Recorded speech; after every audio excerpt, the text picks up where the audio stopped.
Hey, it's a drink with Derek. It's Derek Richards here in Las Vegas. Troy Thirdgill is over there. He is in Palm Harbor, Florida. Normally, any other time of the year, Troy would be on the high seas, entertaining thousands of people on cruise ships around the planet. But due to the China virus, I got you here now, my friend. How glad are to you? Be here. Glad to have Good a drink with my friend. Man. Yeah. Well, you actually you stopped drinking, didn't you? Yeah. Well, not liquids. I kind of eased up on the alcohol, though. Yeah. What you got? Well, before we get into that, I'm sorry. I got my outfit's dirty here, man. I got to do laundry. Yeah. What are you down to? What am I down to? I'm down to a butt plug I'm down to a butt plug and a swim fin. I take it this is not playing on Disney ships, correct? We're not doing Disney here. That bit, hands down, is one of the funniest bits that, I mean, it's a perfect callback throughout your act. And I crack up every single time. And the whole concept behind it is basically you lead into it by saying, you ever see the guy at the laundromat who's dressed like he's wearing whatever. Yeah, basically when you have everything in the wash, what you put on so you can wash everything. If you've ever been on the road, whatever you have on, like for example, this in a normal situation, this Jurassic Park shirt would not make the cut. Everything else would be in the wash. And the bit kind of came from traveling on the road with three other comedians. And we were hitting spots day after day, day after day after day. And we wanted to wash our most important clothes. So after a while, it started. It was sweats. Everybody came out in sweats. Then the next day, you were in swim trunks. And so it started with, man, I got to do laundry. Tomorrow I'll be down to, clogs and an eye pack, and that's where it built. I don't know if your audience knows this, but I would love to tell them. I'm in the middle of this bit one time. How far you and I go back. I'm in the middle of this bit one time and I'm doing this. I got to do laundry, blah, blah, blah. I'm doing laundry and down to a clan hood and a hula skirt and doing all the shit. And fucking Derek comes out from the curtain behind me and he's wearing just a towel and a sombrero. That's all he's got on. And I lost it. The audience did too. And it was, that was one of the hardest. And you said, all of a sudden you just appear there with this big sombrero on, this towel around your waist, and you just go, yeah, I got to do laundry too. That was the best time ever. And walked off stage. That was in, where was that? That was El Centro, California at the military base over there. Yeah, I can tell you where it was, but I'll never forget what happened. That's exactly where we were, because I remember walking in the office. They were taking us on a tour of the base, and they had some Cinco de Mayo party and somebody had left a sombrero there. And I go, oh, I've got an idea for later on. And I remember telling you, because sometimes you wouldn't do the joke, and I go, man, do me a big favor. It's our last night working together. Can you make sure you do the laundry bit? And you're like, okay, man, I'll do it just for you. And I'm sitting back there in a sombrero and a bath towel. And you're going through your act, and I'm like, I'm going to sit back here behind this curtain dressed like an ass all this time. Because people are walking back going, why is this guy in a sombrero and a bath towel? My entourage. So ridiculous, man. So good to see you. I remember the first time we had worked together was doing a military tour. And for years at comedy clubs, your headshot all over the place. People had always talked about you for good reason. And they're like, oh, this guy's hilarious. And so I finally get a chance to work with you. And I'm like, all right, let me see what this douchebag's all about. And sure enough, you went up and you were hilarious and a great guy. And we had a blast hanging out. And it was just a riot. So very true. And let the circle jerk continue is I had seen you for years. And everybody always said, oh, Derek Richards was just here. He was just here. He knocked these, destroyed the place. So when I finally got to meet you, first of all, when we first met, I was like, this is a guy, it's important that you can hang out with a guy in the truck because you're going to be in that truck for a long periods of time. I'd rather hang out with a guy that wasn't funny than was great in the truck, because if you're shitty in the truck, it doesn't matter how funny you are, that tour is going to be brutal. We had this for example, we for some reason they booked this politically correct chick that was in the back, and she just made the truck horrible. We couldn't say anything. Everything hurt her feelings and stuff like that. And I said one story. I said, hey guys, don't forget tonight. Don't forget, don't shoot your wad, because we got 2 shows and the same people are going to be there. And she goes, shoot your wad, shoot your wad. You think that's appropriate? And I go, excuse me. Shoot your wad comes from the Civil War when they had to load the guns with a wad of paper.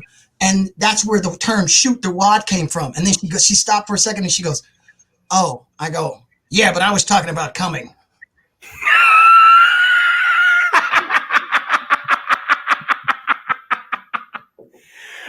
Yeah, people that don't know, when you head out and do some of these military tours, whether it's domestic or overseas, domestic especially, I mean, we all fly into one central place. We get picked up in a van or truck, and you're with these people on stage and off. And if you don't get along with them, it is a nightmare. So yeah, you get somebody who's got that PC attitude with a bunch of people that just simply don't care. That's just going to make the trip horrible for them. Comics got to be free to express ourselves. And if you can't express yourselves when you're off stage, it's kind of like where you test the waters a little bit, so you can reel it in when you get on stage, and sometimes you get great bits by bouncing off each other. And a lot of times you don't get to work with headliners. So it's a perfect opportunity to work with people and, get stuff out of it. But when you got that dynamic in there, it sucks. Well, that was you, me, and Tom Foss on that tour. And that was a blast. That was so much fun. Oh my God. Yeah, that was a lot of fun. That's when Tom walked into a window. That was a great. I forgot that. Grown man walked into a window. He walked right into the fucking window. And he doesn't drink nearly as much as you and I did. No, he was stone sober too when he walked into the window. He had no out. That's no excuse. Zero. Yeah. So here we are. COVID-19, China virus, sort of on the downturn, I guess. Who knows? I crack up. I say that just to piss people off because it's just so stupid. I love it. That's one of the funniest things Trump did when they go, why do you keep referring to it as the China virus? And he goes, because it's from China. I fucking love it. I can play that over and over and over again. It just absolutely kills me. That's my ringtone. What's that? My ringtone. That's because it's from China. Hello. I love it. Have you done any? You've been obviously sequestered in your home. You're one of my smart comedy friends. You actually took up day trading. Yeah, I don't know if that's smart or just a survivor, just out of necessity. Yeah. No, I know guys that have taken up, selling crap in their house and Uber, and you're actually going online and day trading. I didn't know you had any kind of a background in finance. I don't. I'm zero background. I have zero background. As a matter of fact, numbers bore the shit out of me. But so they're starving. What happened is there's a lot of older people living in Florida, and a lot of them are retired. And just intermingling with them and talking to them at the doggy park and stuff like that, they would say certain things about they're retired, but they make so much money doing this and doing this. And they would always say, it's really easy if you sit and apply yourself. And I've never felt the need when I had, bank coming in, somewhere else. But I fucking listened when this COVID hit. I listened to every word they say, and then I started reading the most dull books you've ever read before in your life. I'm telling you, when they say the necessity is the mother of invention, they fucking weren't bullshit. Have you done any of these Zoom shows at all? I did a couple, I think. It was for the cruise industry, which was yeah. Fun, huh? It was a ball. It was like day trading. They're the worst. The worst, I think, are the drive-in shows where they, instead of people obviously laughing, they honk or flash their lights. I'm like, this is the worst example of what we become as a society. Now, have you done one of those? No, I've seen them done. at, just online, seen video clips. I'm like, this is just the worst ever. Wow, I just can't imagine how would you get a flow as a comic? I have no idea. Some big guys were doing them. Jim Gaffigan was doing them. I mean, some big acts were doing them. I'm like, not my thing, but Lord love him for pulling that up. But do you get the heckler horn where it's not coming in with the other horns and it's just like to fuck you up? Like, yeah, that's way too much control. Just that one horn. That's like doing a New Year's gig when they put all the party favors on the tables before the show ends. And there's always that one idiot who's blowing into his noisemaker, and you're like, why did you do this? This is so stupid. Why did you guys pass around? Or when they come up with a brilliant idea is after they release everything and the balloons and everything comes down, they go, you killed it. Why don't you go back up there? Like, bro, I can't follow New Year's. No. You can't follow New Year's. It's like they're saying New Year's is my opening act. Are you saying no? It doesn't work like that. New Year's is the headliner. Yeah, there is no show at 12:01. Done. That is New Year's is definitely the headliner. That is simply not going to happen. You and I have a mutual love of the movie Roadhouse. Oh yes, look at my screen name. Your favorite scene? You know what? It's one of the most subtle scenes. He's sitting at the bar. First of all, the premise is a bouncer that everybody knows nationwide, obviously. And that's what I love about it. It's like, I couldn't tell you the bouncer at the bar down the street, but evidently everybody knows this guy. And so he goes to, what is it, Oklahoma, right? Missouri. Where? He goes to Missouri, to the Double Deuce. Same thing. So he goes. He goes into the place and he's sitting there like this, and he's checking the place out, And she goes, you got a name? And he goes, yeah. Well, what is it, silly? It's Dalton. Oh my God. This guy just came 2,000 miles or whatever to come here, and she knows who he is just by him saying Dalton. I laugh at that every single time. And he says it like, oh shit, I got to tell her my name. Like she's going to, like, Dalton. Oh my God. That's one of my friends. It's so small, but I love that part. It just sets the tone for the movie to me. It does. I like I love any of the band scenes with Jeff Healey playing and the chicken wire fence in front of him and bottles just smashing against the chicken wire fence. And it's like, the funny thing is, it's almost like PTSD to some of the worst gigs that we've ever done. Yeah. Yeah. It's like, and I'll tell you something. This is the Double Deuce. Okay. This is how we're going to do this. Here's a side note is Patrick Swayze's training is in dancing, obviously, not martial arts. Right. But so when you watch him fight, his toes are pointed when he kicks. Man, I thought I paid attention to this movie. They are pointed, and it's it's the toe dancer kick. I love it. It's the best. Everything's wrong with the movie, which makes it right. That's why it's a classic. It's a classic. It's one of those when it's on and the remote goes away. I've never just passed over Roadhouse, nor will I probably ever. Now, what'd you think? Let me ask you this. Let me flip the interview. What do you think of Roadhouse 2? Did you see that? I did not see Roadhouse 2, just like I did not see Caddyshack 2. I could not see the sequel. Yeah. See, I did. And that was on my page. I had heard such horrible feedback on Roadhouse 2. I'm like, no, I can't do it. I can't invest the time. Although I should have during the pandemic. I'm like, what else is I going to do? I think it's worth the watch just because it's so shitty. Just like Grease 2 is worth the watch. It's one of those movies where you go, what the fuck were they thinking? You just go, what were they thinking? It's one of those movies. It's actually interesting in a way. And that's one of the reasons I quit drinking, because I liked it. Because you liked Roadhouse 2? Yes, and Grease 2. I actually like them both. But here's the reason. Because if you watch it as a movie, you're not going to like it. If you watch it as what the fuck were they thinking, you sit there and laugh, and it's a treat. You kill me. Your website, TroyThirdgill.com. You've been, you were in LA. You're from Portland, Oregon originally. You went to LA. You did the Showtime Young Comedian special, In Living Color, Martin, Beverly Hills 90210. You had your own show, UPN's The Working Guy. So when did you head down to LA? And by the way, you got more viewers.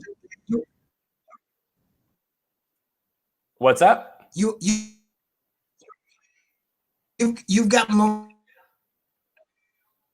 viewers than my show did, by the way. Just letting you know. How did that show? When did you go to? More people gonna see this. As for that, when did you? Before we get to your show, when did you go to LA? I went to LA in 1991. I just won the Portland's young comedians comedy competition, and I thought I was the shit. And you couldn't have told me anything. And everybody was saying, Troy's just full of energy. Nobody wanted to work with me because they said he's just because we were still, when you're that young, they put you as an opening act no matter what. And I was fine with that. But then the headliners started, I couldn't get work. The headliners wouldn't work with me. They go, no, don't put him on there. Don't put him on there. And it was a couple guys that just said, man, you're going to have to get out of here. And so that was part of the reason I got on a Greyhound and I went to LA. So when you got there, how long did it take before you started getting some traction and getting some heat? About 4 months. It was about 4 months. But it's funny when you're a young man, you're just there's no set plan. There's no reason to be like now. I'm cautious. I look at what I say here and I put this here and I balance everything out. I didn't care. And that made the comedy to me, it was much more free and fun. It wasn't all about, when I first got there, it wasn't so much about the money. I wanted to just work. I wanted people to laugh and see me and go all over the place. I did gigs for like $50 and I was happy to do them. Oh, so and then luckily. That tells you how little times have changed. Right now, people would be happy to do gigs for $50. Now that's a fucking raise, by the way. Excuse me. Are you kidding me? Yeah, no shit. Yeah. What? So when did you start getting the appearances on In Living Color, Martin, and Beverly Hills 90210? Did you connect with an agent out there? What happened? Yes, an agent came and saw me like my first week down there. When I got down there, an agent came. The owner of the comedy club, Laugh Stop, had an agent come see me. After the show, they talked to me, and then we instantly had a little nice rapport going, and they saw some things. And back then, it made it a little easier for me because back then, light-skinned black dudes were hot. That was the era. That was the era of the light-skinned black dudes. They had the Damon Wayans and all that shit was on, and it was good to be this. It was good to be a young black guy back in the early '90s. Right. And that was hot back then.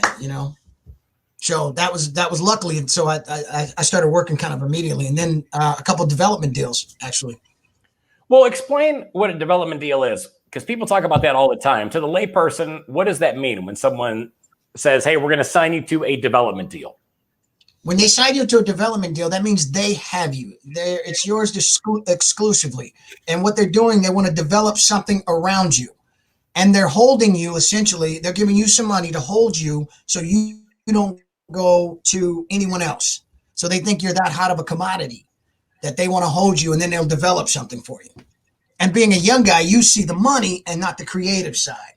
And that's where you can look back and go, I made a mistake there. That's why I admire some of these guys like Ricky Gervais. When they threw money at him, he stuck to his guns on what The Office was, because they wanted a soundtrack, a laugh track. They wanted, they wanted a studio audience and all this other stuff that he just said, no, he doesn't want to tell the audience where they're supposed to laugh. And now every other sitcom copies The Office now, pretty much. Well, now how did the show came out on UPN, The Working Guy? Was this based on somebody else's idea, or was it was based on me?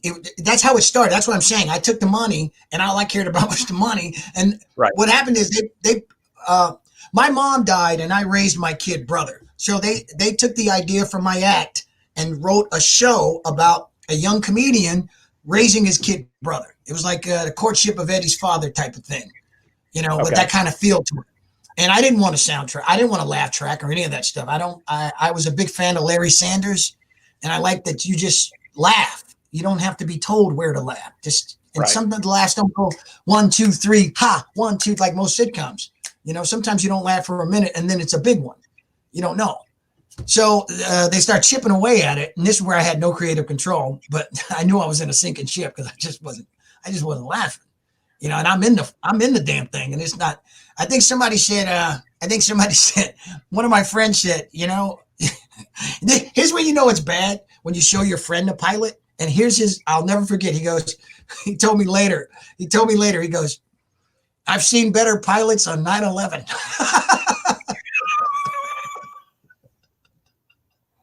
Wow. Yeah. But I thought it was great. The thing is, I took the money without the creative control, and starts off with, what if we don't make it a boy? It's a girl you're raising, because then we get the female demographics in there. And you go, oh yeah, I don't see the big. Next thing you know, you're not a comic. I'm an ex-Navy SEAL working in an advertising firm. Yeah. That sounds about right. You seen that? I can see that's the direction they would take that in. And now you're no longer black, you're white. You got to show from earlier. If it would have got picked up, I would have tried to pull that off.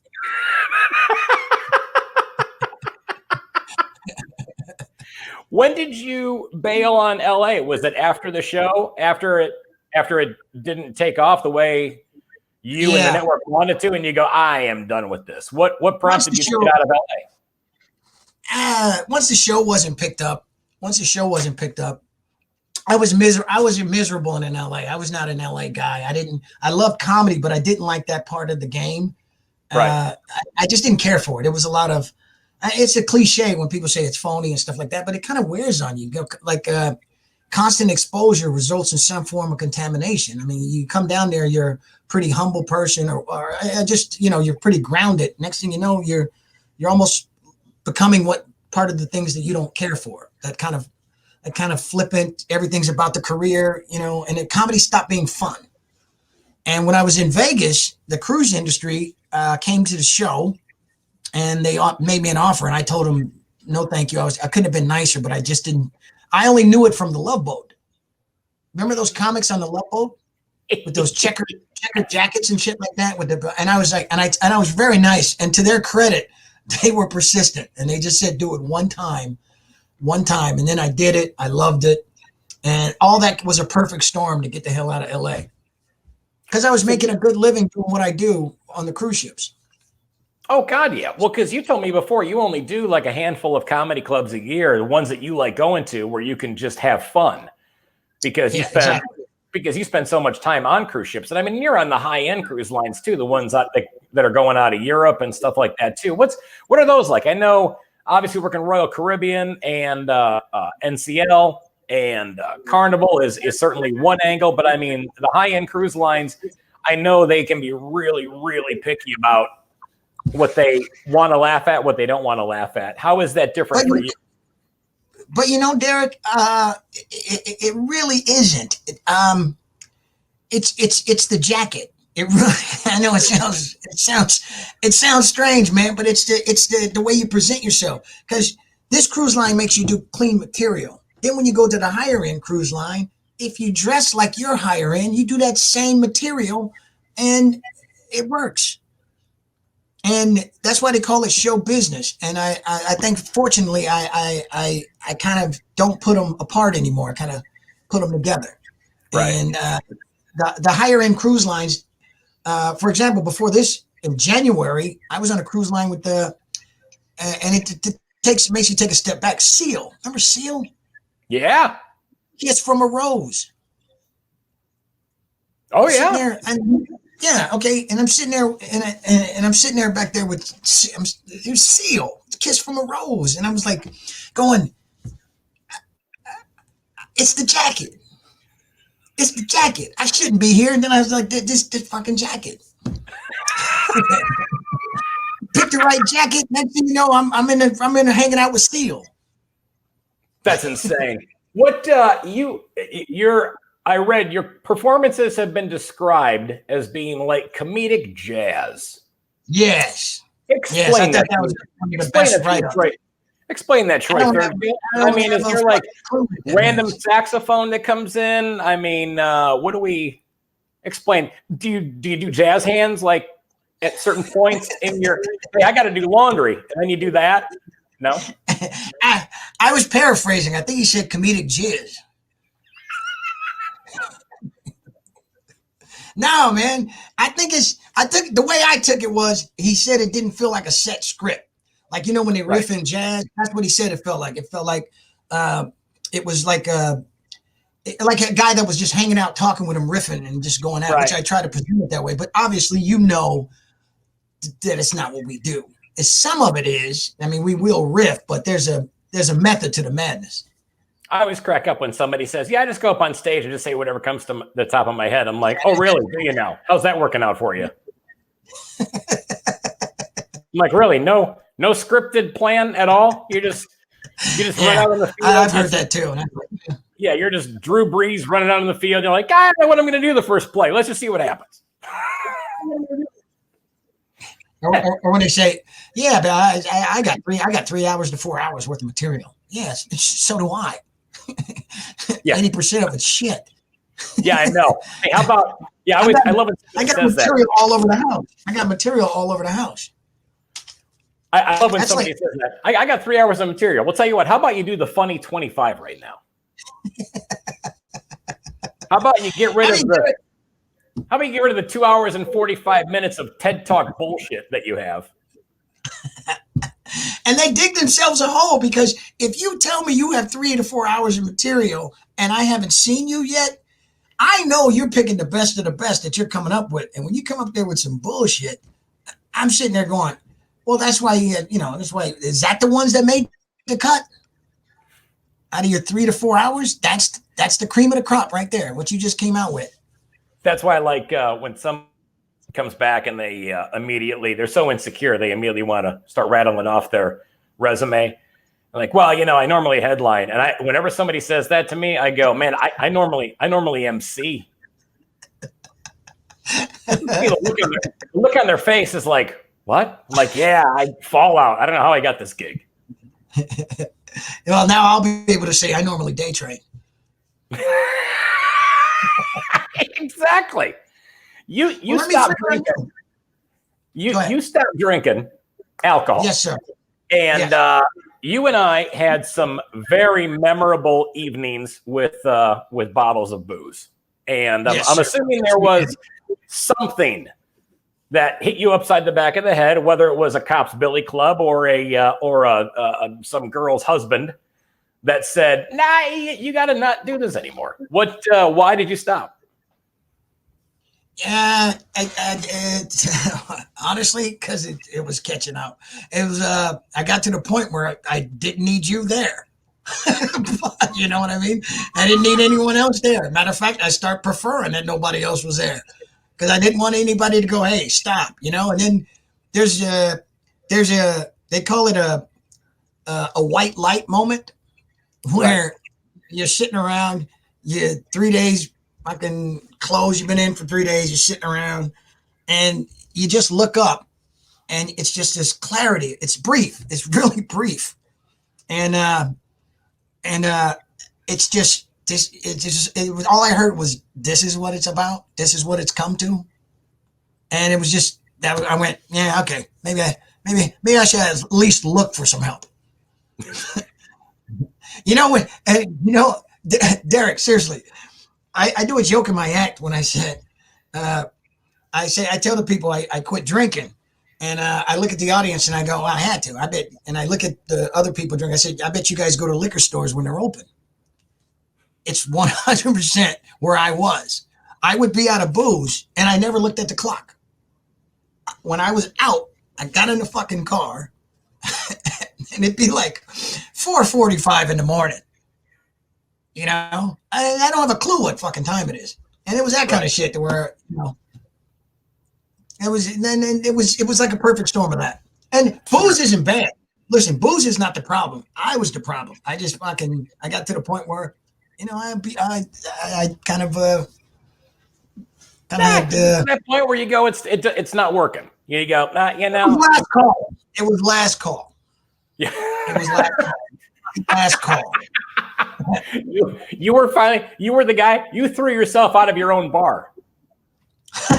Yes, I 86 my own bar. Yes. You were your own Dalton.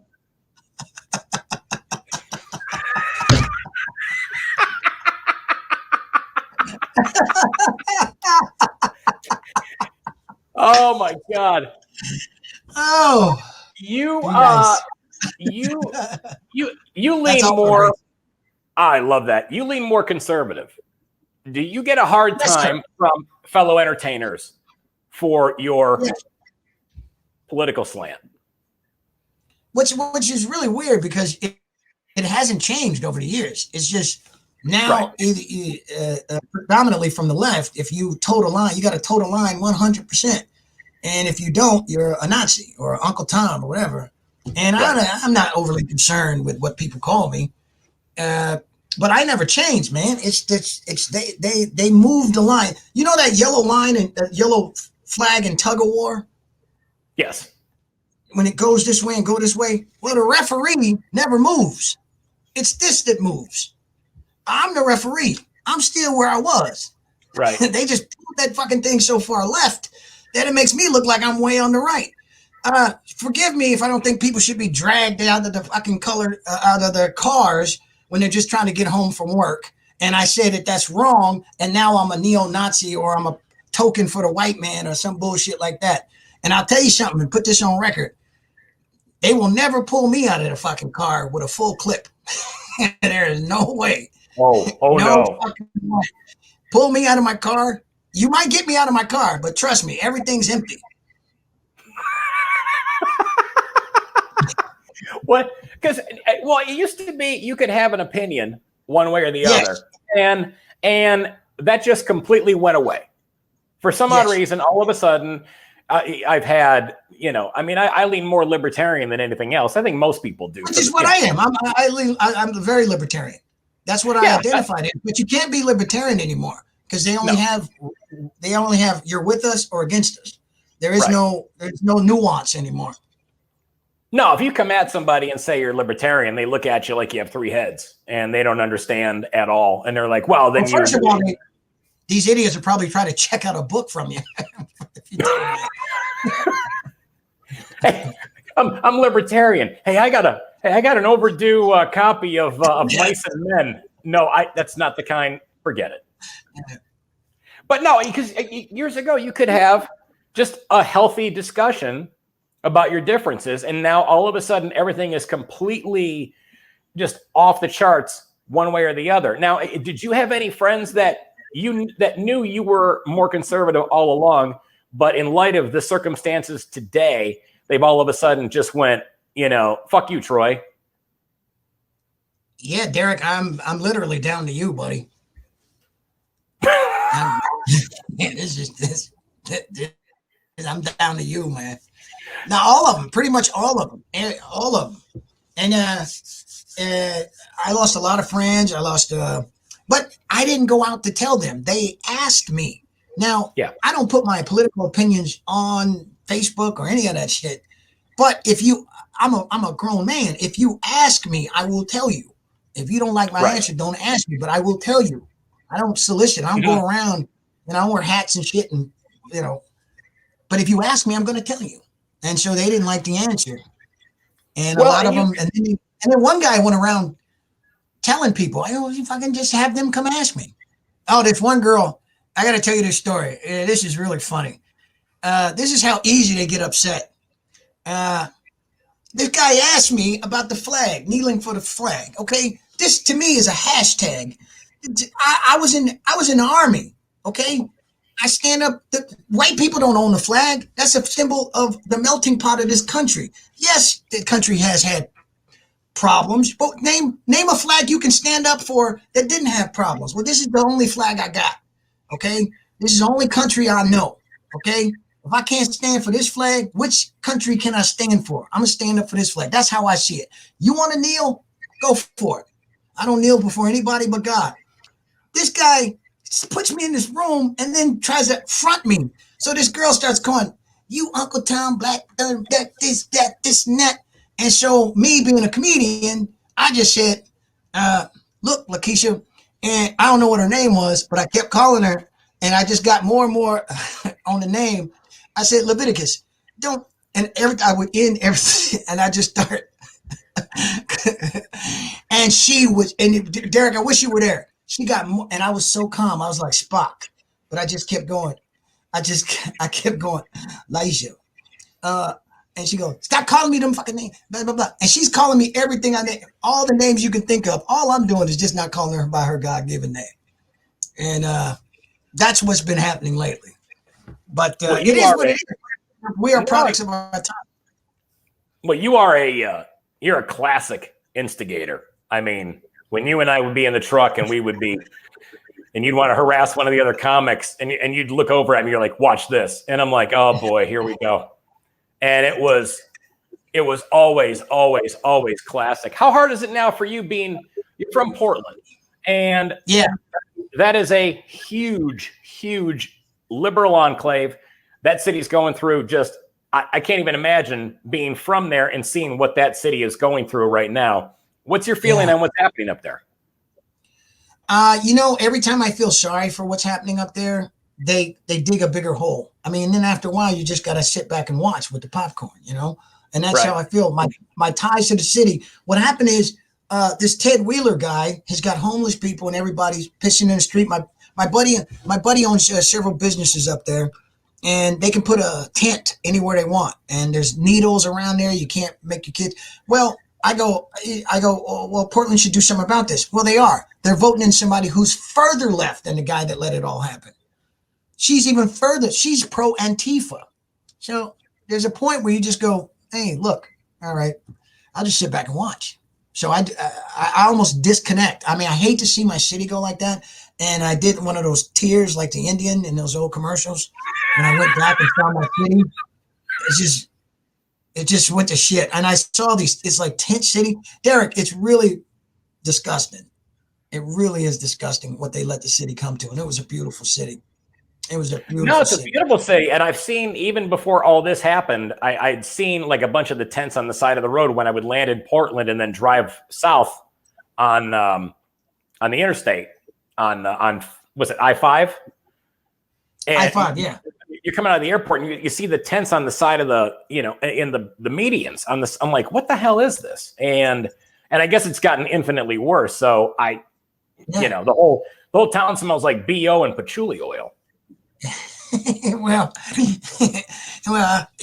when you see that happen and they keep digging the same hole, it is really, I can only say it's the equivalent of when you tell somebody, don't use that stair, it's going to break. And they keep doing it and they keep doing it. You almost can wait for them to fall. You almost like, okay, it's this time. It's recorded.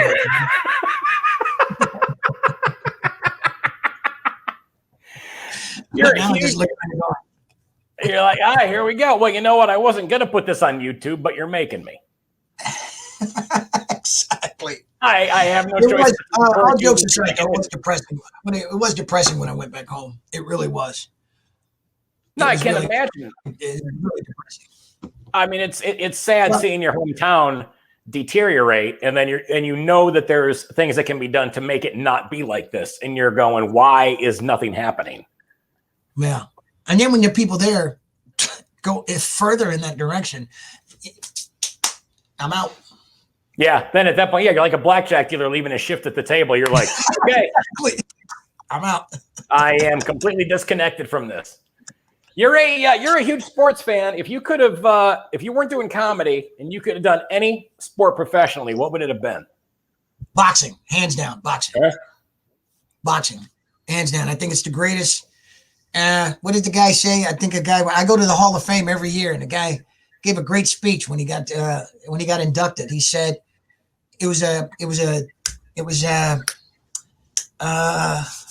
what the hell? I won't remember his name, but he got inducted. He was a sports writer, and he said, it is a gladiator combat for a civilized time. And I just thought that was it appeals to our need for some form of barbarism. We all Right. have it. We all have it. We all have it. That's why we look when we see a car wreck. We're not wanting it to happen, but it appeals to that barbaric side that comes from biology. Right. And boxing to me satisfies that. And it's not just two guys punching each other. It really is physical chess. And I would definitely be a boxer, though I probably wouldn't be able to do this interview because I'm 54 years old and I'd be fucked up. I took it was just a boxing training class. And I mean, the warm up alone, the guy goes, okay, that's the warm up. I'm like, that's the warm up. I mean, we're not done with this shit. You're kidding me? We're going to keep going. I mean, it was skipping a rope for like 3 minutes and then do like a 3-minute plank and then skip rope again for another 3 minutes, another 3-minute plank. I'm like, I'm going to shit myself. I hope you're happy. This is just not going to end well here in your training room. Well, here's what's funny, though. When you start to get that part down, you start thinking you're a good boxer. You start really thinking, like when you start doing the rope and shit, and you start, oh, shit. And you start seeing your abs coming and shit. And you start looking at your shoulders like, yeah, fuck yeah. That's because you're looking in the mirror. When you got an opponent in front of you, that fucking guy's got mirrors too. And he's been doing his jump roping and shit like that. And this motherfucker may not have as many life options as you do. So he's all in this. You just trying to work out some daddy issues. This motherfucker is actually trying to stay out of prison. He's not day trading. No, he's not.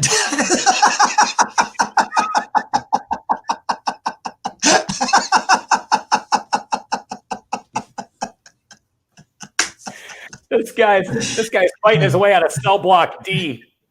Hell yeah. And you're up there going, oh, I wonder how my Tesla stock is doing.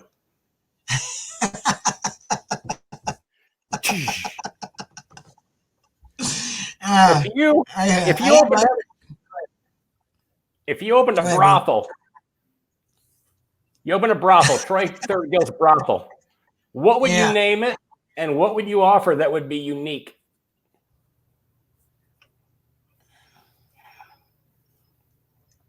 I'd name it Roadhouse.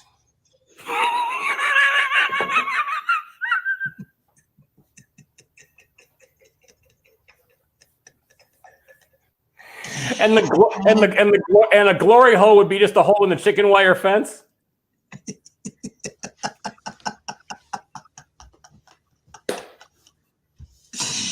And I think what I would offer would be a side room where we would help you with your stocks. So half of it would be stock and pops. Roadhouse. Oh my God. We'd have cock trading. Oh God. Troy Thirdgill, TroyThirdgill.com. Find him on social media. Find him on the cruise ships. You work a handful of comedy clubs around the country. I know Myrtle Beach, the Comedy Cabana, a few other places around.